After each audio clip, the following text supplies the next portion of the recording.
Good Monday afternoon to you. I am Wiley, checking in with the Wiley Report. I hope you're doing well. This is just a random share, some things that I was thinking today, and I figured that I would share it for the Wiley Report. Because I was watching this past weekend. I watched Dave Chappelle's special. I know, I watched it. Because I was nosy. I just wanted to see what was going on, and I had time on my lunch break in between meetings to sit and connect to Netflix and watch it. And then I also thought about it again today because I was on Facebook looking around, and I saw this person had posted about, we should pay attention to people that are woke and conscious, especially if they're entertainers and use their platforms. It made me look up the word conscious, because I was like, okay, is that the same thing? Just my own personal thing. I promise you I'm not being shady.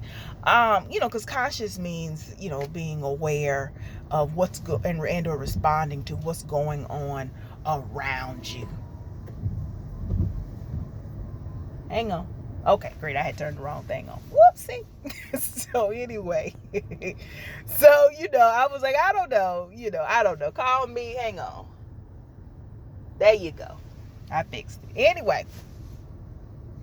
Dave Chappelle, and I guess, the thing about Dave Chappelle is some people find Dave Chappelle problematic when it comes to LGBTQIS people or the trans community, and with some of his specials. And so when people find you problematic or find, things that you say problematic, there's a conversation about cancel culture and should a person, be canceled. And then, so think about that in context of the show, of the Dave Chappelle, effect of what comedy is, and I think about it, why would it be interesting to me? Because I'm always interested in how information is used, how information is applied, words, speech, text, those kinds of things. Thinking about that in everyday culture, in everyday life, that is always fascinating to me.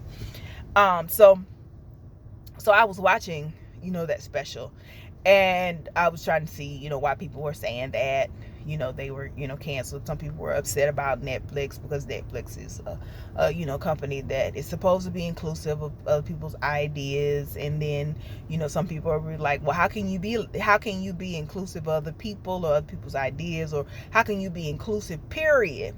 And then have people that you pay, or you at least greenlight their specials, and those people are not necessarily safe. Those people are not necessarily inclusive. Those people have words, statements, views, ideas, ideologies that harm. That's where that conversation comes from. So what do you do about that? Because it's like, how can you say you're a company that your values are this, you believe this, but then we look and see what you've greenlit, and you're like, that doesn't match, that doesn't add up, is what people, I think, are saying. And I thought about it again, like I said, because somebody was posting about Dave Chappelle being conscious and woke, and then there are people that talk about, well, free speech. And personally, I believe, yes, it's true, we're free to speak and say whatever it is that we would like to say. Yet I also think it's also true that people have a responsibility to think about their words, to make sure that their words do not cause harm and do not tear people down. But that's a personal view. I can't necessarily legislate that be everybody's viewpoint, everybody's perspective. So I was just thinking about positionality in terms of some of the things that Dave Chappelle said. I think one of the challenges is that, yes, it's true that it's comedy, so you do have people that are like, well, comedy is about thinking about the irony of things or making you laugh, and I do understand that, because I've watched a lot of comedy specials, not just Dave Chappelle, but Richard Pryor's and Red Fox and Moms Mabley, comedians of various identities, expressions, and gender and race. And just because I like the history of comedy, understanding the story of what people talk about and how people put things together, that's fascinating to me. So when I was watching the special, he was talking about LGBTQ people, and positionality. Two statements stood out in my mind. Was one, when he talked about the admiration for LGBTQIAS people to get a movement, to get things passed, yet black people, you know, have not had that same level of success. Or two, he talked about the irony that Caitlyn Jenner could change her gender, yet Cassius Clay, Muhammad Ali, could not change his name. Or then he made this crass comment about, who would have known that, if you put booty shorts on and some oil, maybe things would have been different for the slaves. I think with that comment, that more like sexualizes a group of people, or that plays toward the stereotype that people have when they think of or view LGBTQIAS people. But to go back to the first two, which was one about the movement of LGBTQIAS people versus black people who have not had that same level of success. One of those issues, or the issues that are within that, to me, are often positionality, that statements positions black and LGBTQIAS as separate entities, when the reality is they're not. They are interconnected. Two, there's the issue of when he said, Caitlyn Jenner could change her gender, yet Muhammad Ali, or Cassius Clay, basically could not change his name. Well, while that might be true, or at least the statements surrounding that might be true, if you don't look at the reasons for how that came to be so, you miss the major points, which would be like Caitlyn Jenner could change her gender because of positionality, race, and privilege, and access to resources that many black LGBTQIAS people, or people that are not even LGBTQIAS people, black or brown, do not have. That the resources, the level of wealth, the ability to go to the doctor, to get whatever it is that you want done, the services that you receive, black people, brown people, to this day have disparate experiences when it comes to healthcare, getting access to healthcare resources. That's not even to add the fact that it's even more complex when you're LGBTQIAS. It's still disparate. You receive it far more, but the reality is to say that it's more is moot, when the reality, the underlying statement is it's disparate. And we have to, own or at least acknowledge that the reason that she could is because whiteness, and because wealth, and because privilege is a different conversation than just, gender is different, or the fact that you can just change your gender, but, there are other issues that you can't change. That's not really I won't say right, but that's not the bigger question. That's not the bigger position, or that's not the position in general. It really isn't. So when you make those statements, it does exactly what I said. It positions gender identity and expression outside of race, when the reality is they're interconnected. And I know oftentimes in the black community, or maybe a lot of communities, the only community I know is black, because as you can see, this melanin is all I've been for 44 years. You might not know any other identity or expression that I have, but you're going to see this melanin. So, and I bring that up because that speaks for me in so many rooms and places and spaces, whether I say things or not.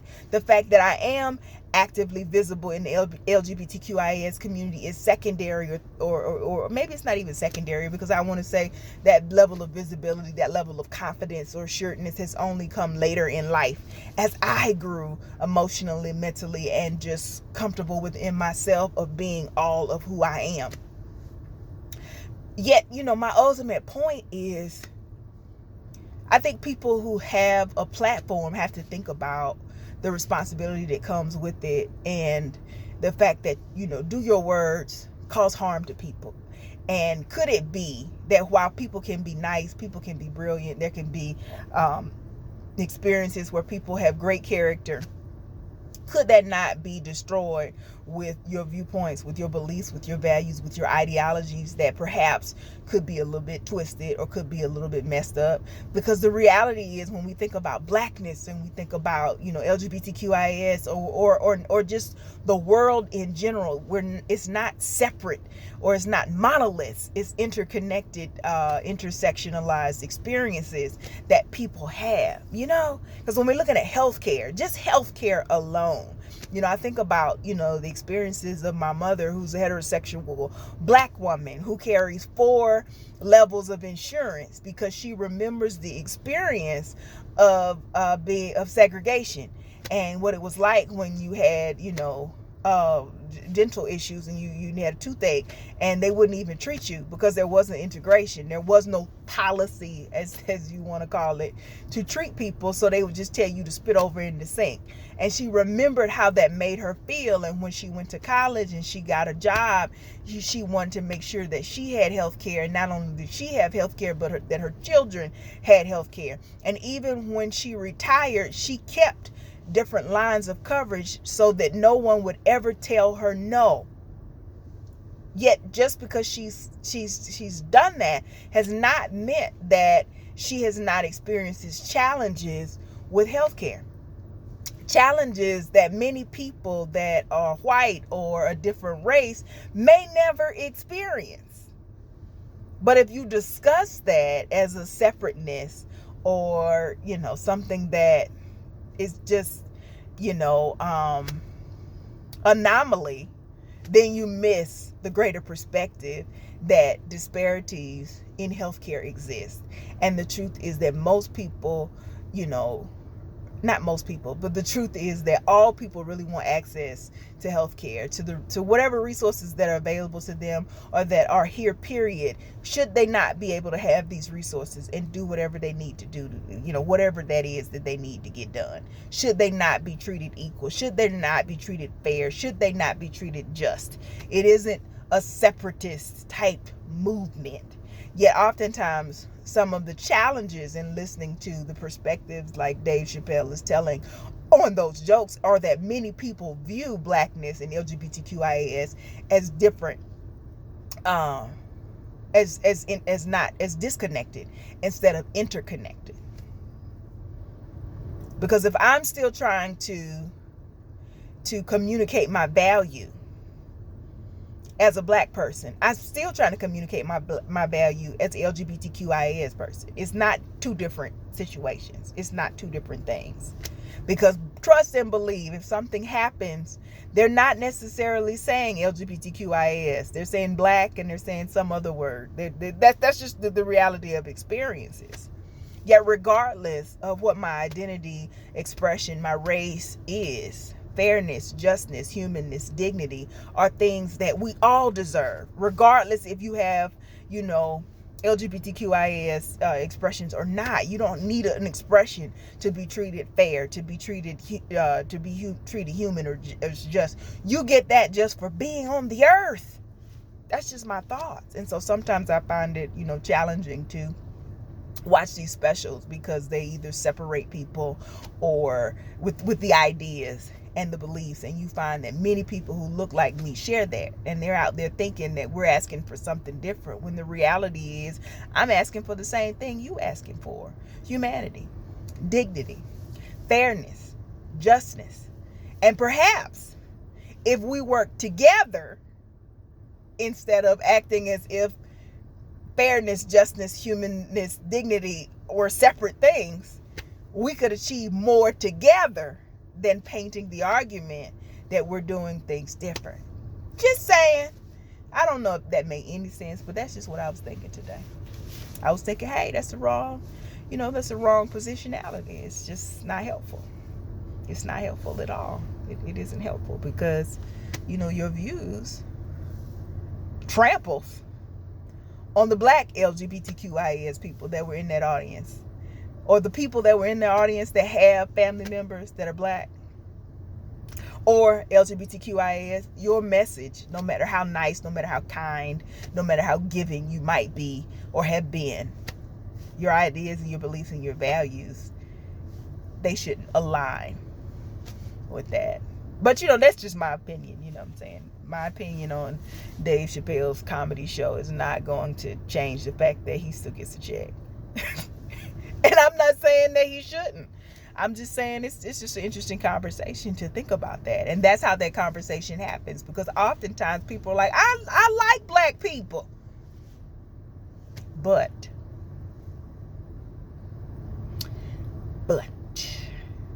I you know, my aunt, my uncle, my cousin, my niece, my son, my daughter, my friends is, fill it in. But when it comes to your ideologies and beliefs about said people, tell me what that's about. Tell me what you believe there. Is humanity, dignity, just, fairness, equality, inclusivity a part of those conversations? Just saying. That's all I got. I got to get back to whatever I was doing. I hope y'all have, but we're just waiting on my wife. I hope y'all have a great day. Thanks for listening. Bye.